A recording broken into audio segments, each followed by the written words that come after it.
Okay, welcome to the ITSS Verona member service on defense and procurement. I'm your host, Arnaud Sobrero, and today we're going to discuss the geopolitics surrounding the acquisition of next generation fighter aircraft.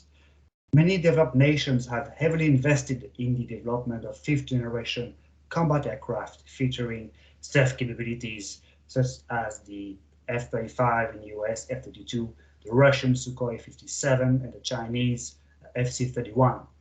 Beyond those programs, billions of dollars from national defense budgets are presently being invested to develop sixth generation fighter aircraft. Joining us to discuss the geopolitics of those issues is Richard Aboulafia.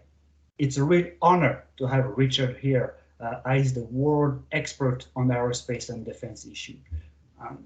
Richard is the Vice President of Analysis at Teal Group, where he manages consulting projects in the commercial and military aircraft field and analyzing broader defense and aerospace trends. With more than 30 years of experience, Richard also advises numerous financial institutions on aerospace and defense market conditions. In addition to be a fellow at the Royal Aeronautical Society, Richard writes publicly about aviation and defense, and his articles have appeared in numerous publications such as Foreign Policy, the Wall Street Journal, Slate, Financial Times, and so on. Richard has also appeared on numerous television news and radio programs, including ABC, BBC, Bloomberg, Reuters, CNN, and so on. So welcome, Richard, and thank you for being here. Merci beaucoup, Arnaud. Great to be here. Thanks so much for having me on the program. Great.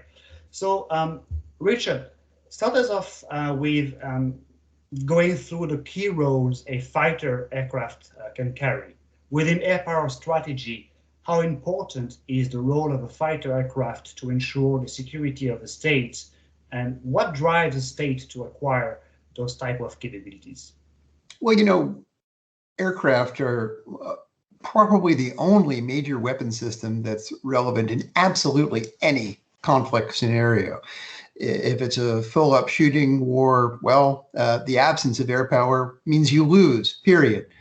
If it's intervention in a civil war, you need this. If it is war by other means or conflict other than war, operations other than war, as it was known, you need these. If it's no-fly zone enforcement, if it's any form of power projection or saying we need to enforce our sovereignty or our presence in this region, you need this. There's no form of conflict in which this is not relevant. And again, its absence in the existential risks, the fight for a country's survival, it's the difference between, well, winning and losing. So buying combat aircraft is effectively kind of a no-brainer for countries. You absolutely need to have them. Yeah. What listening to you was interesting to notice that some countries don't have actually, like New Zealand, they don't have Air Force. Yeah, it was famous years ago. Of course, they had maintained a vestigial fleet of A4s and were going to move to F-16s, and they decided, it's important to have maritime patrol. And, to be realistic, if they're not going to participate in coalition warfare, they're many thousands of miles from everybody. They're closely allied with, Britain, Australia, and the US. So maybe they're the very rarest of exceptions, but nobody else. I mean, even I think countries that have,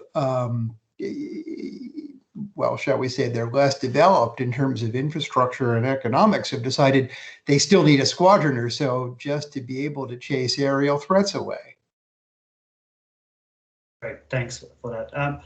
So going deeper into the programs, the new programs coming online. So we're seeing next generation fighter aircraft, as we call it, sixth generation, coming online. So we have in the US the NGAD program, the Franco-German FCAS, the US Tempest, or again, in Asia, the Japanese FX. Existing fifth generation fighter programs like the F-35 are known for their stealth and networking capabilities. Could you give us a quick snapshot about those programs and what are the key common capabilities those platforms are looking to acquire?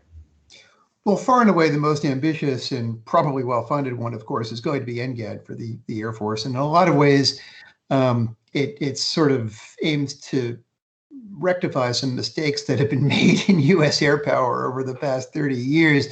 The joke has been for some time that the F-22 is an amazing air vehicle in search of a good mission equipment package, whereas the F-35 is a really good mission equipment package in search of a good air vehicle.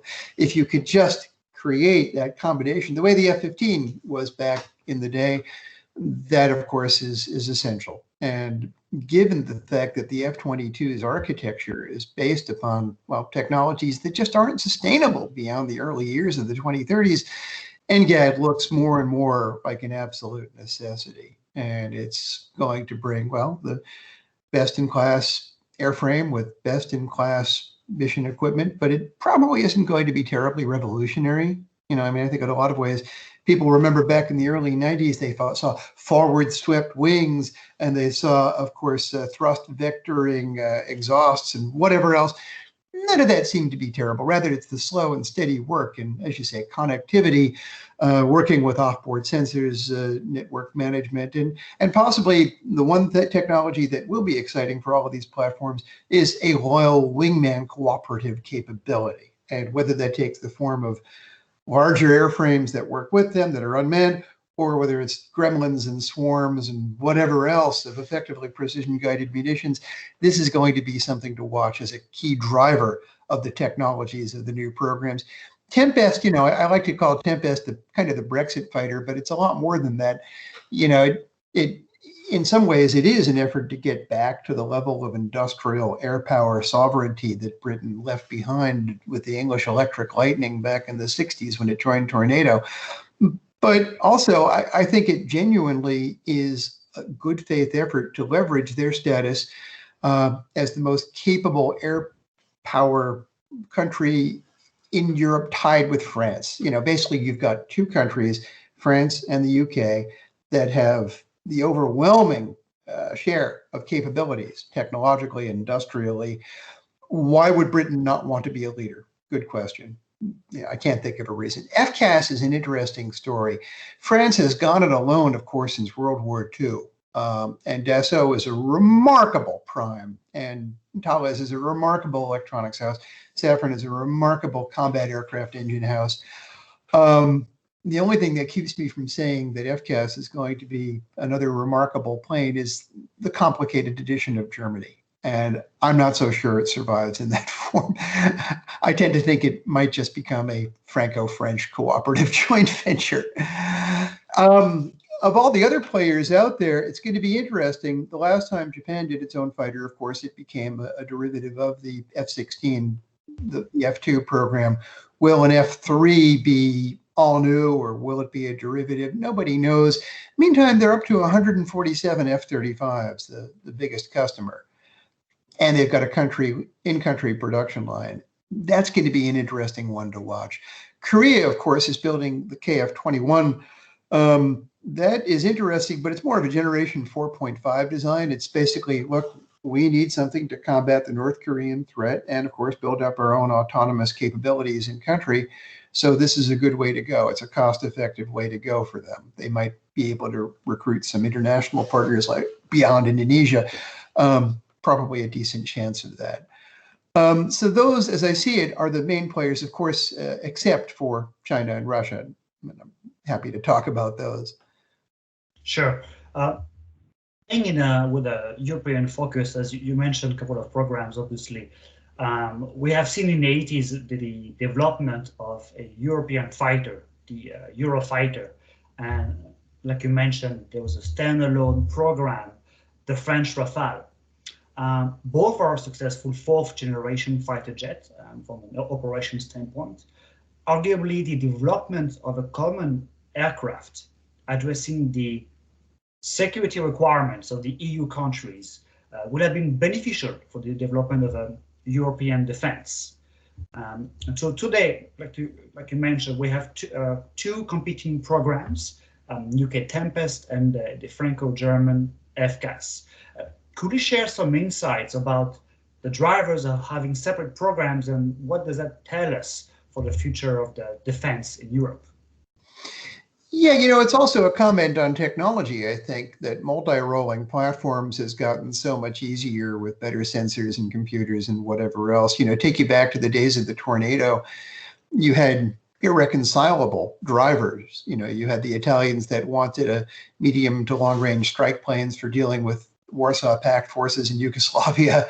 You had the Germans that wanted a short range thing that just dealt with the threat in the Fulda Gap. And of course, the English, the British wanted something that, was an interceptor. And trying to reconcile all of this produced, as the saying goes, what's a camel except a horse designed by committee?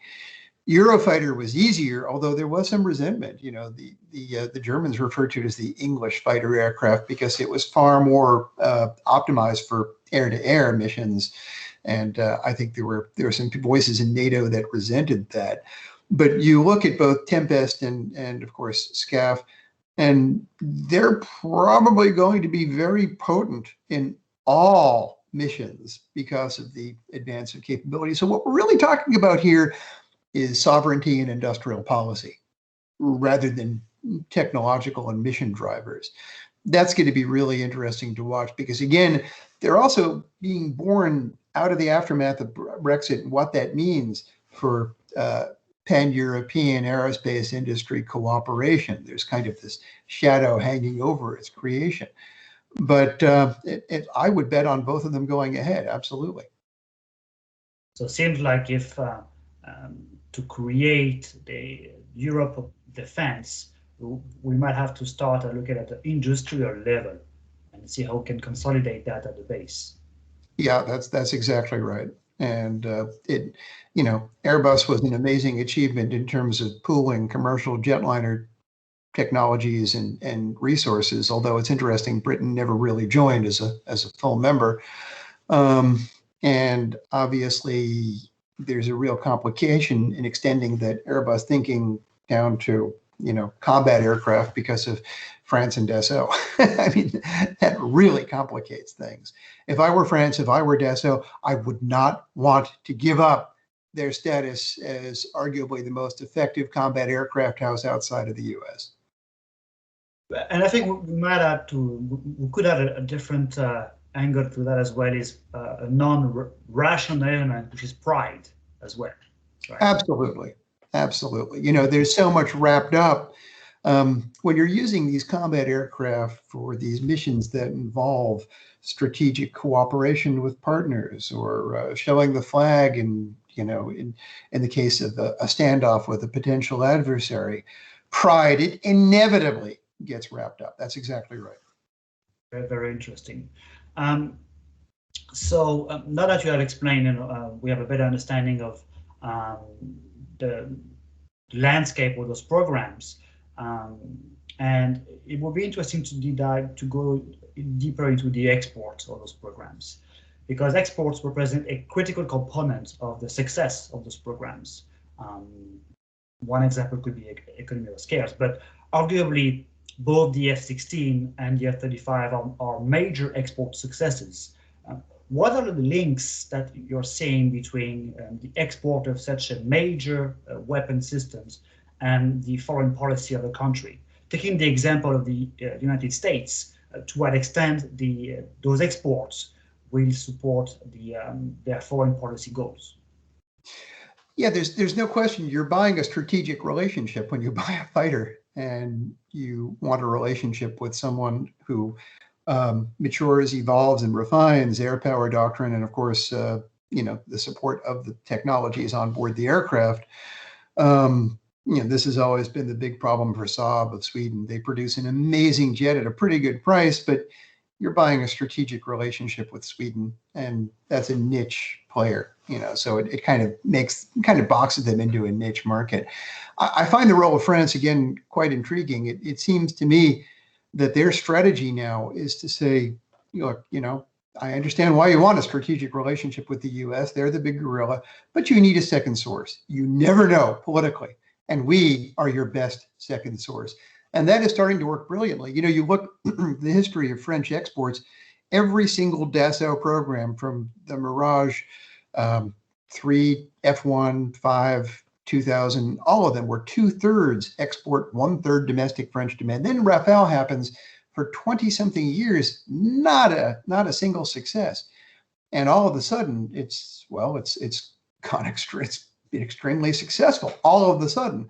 And I think it's partly because of that geopolitical argument that we are your best second source. We're your insurance policy. We only have one carrier. We're not the US with 10 or 20 carriers. And, we obviously don't have the same global reach, but if you're buying from a second source, we're it. And that argument, I think, resonates with a lot of customers out there. Yeah. But basically, you don't need to put all your eggs in the same basket. That's right. And, given the experience of the U.S. has cut people off, obviously, most recently during the Arab Spring. So clearly that heightens the need for the second source for many customers.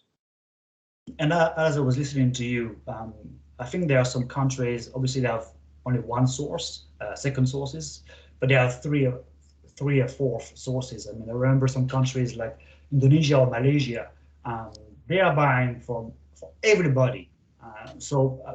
That begs the question, do they have a strategy? Yeah, I mean, I think countries come in different forms, when it comes to multiple sources. As you say, some are extreme. Qatar is my favorite example. They have a strategy. They have all of the money in the world, and they're simply saying, let's take out as many insurance policies as we possibly can. So, you've got a country with a citizen population of around, 1 million, and they've got 3 kinds of heavyweight combat aircraft, obviously F-15s, Rafales, and Eurofighters. That's bizarre, but there is a strategy. Indonesia, Malaysia, there was some correspondent based in Kuala Lumpur who said this is more like a UN yard sale than an Air Force. There doesn't appear to be a strategy. It's just a collection of ill-advised procurements like their MiG-29s or random hand-me-downs and leftovers. Yeah. Okay, interesting. And going back to the F-35, there was an article on foreign policy. Someone had made the argument that the F-35 was the US Belt Road Initiative. What are your thoughts on that? That's exactly right. And I strongly endorse that view. It was very astute. What is the objective of the Belt and Road? Of course, it's to win friends and influence people. And having that strategic relationship with that perfect combination of hard power and soft power is something the U.S. has always been good at. You look at U.S. military personnel outside of the officers stationed around the world, very often they're doing the job of statesmen. They're doing the job of diplomats. And this is the place where that cooperation really gets put to the test. Will you train with us? Will you use our equipment? Will you pool logistical resources and whatever else? And that's One Belt, One Road on steroids. The fundamental weakness of One Belt, One Road, and indeed you could argue Chinese foreign policy and military policy, is the closer they get to dealing with people who expect to be treated as equals. In other words, more sophisticated countries like a Singapore, for example, or a South Korea, the more that other country recognizes, hey, these people aren't really good at cooperating. They want things done their way. And indeed, they want to revise the balance of power in the world in ways that are beneficial to them. How do we possibly gain from cooperating? So One Belt, One Road might be good for Laos or Burma, maybe some of the stands. But for most sophisticated, technologically advanced, and economically developed powers, it's kind of a dead end.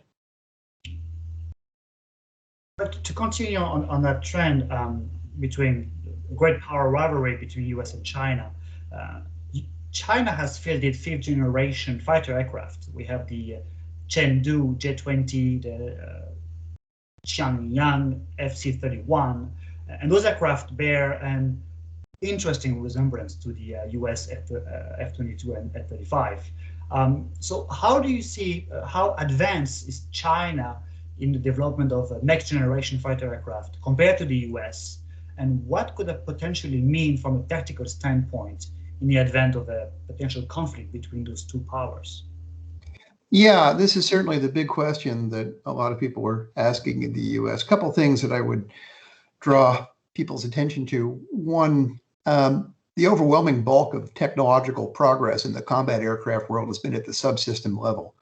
Turbines, electronic warfare, data links, whatever else. We don't know what's going on beneath these skins. It's pretty clear, as you suggest, that there was a fair level of copying going on, and that has created airframes that may be pretty impressive. Now, do they really have the turbines, EW systems, electronically scanned array radars, and whatever else needed to get to that level of sophistication, along with, of course, the ability to integrate these complicated systems and make them function as a cohesive package? We just don't know. It is sort of telling that the Chinese Air Force, the People's Liberation Army Air Force, doesn't seem to be eager to procure the FC-31. It almost seems like the equivalent of Russia's checkmate, fighter that they announced a few months ago. An interesting export concept, but the domestic buyers don't appear all that eager. The J-20 is fascinating as an asymmetric platform. When we first saw it, I think there were a lot of people who were very skeptical about its stealth capabilities because it's got these moving canards up front. So it looks, yeah, as you say, it looks a little like an F-22, but those moving canards suggest something different. But then it became very clear that what they're planning here is something with frontal stealth, not all aspect stealth, not a great deal of emphasis on stealth at all, really, but a great deal of speed, great deal of kinematics. And then you couple that with long-range weapons, you have something that goes after the enabler aircraft, tankers, AWACS, whatever else. That would be very dangerous in the event of a conflict in the Western Pacific. So I think they know what they're doing here, at least with the J-20. The FC-31, it's just very uncertain. Well, obviously, it's a very dynamic topic, and it's a broad topic that could merit different type of discussion. But I think I would like to thank you for all those insights, brilliant insights. I think that really helped us to better understand where we're at in terms of the capabilities of those aircraft in the world, and what they're meant to do, the intricacies with geopolitics. So again, brilliant as usual, Richard, and a big thank you for that. Thanks so much, Arnaud. I really appreciate you having me on. Great discussion.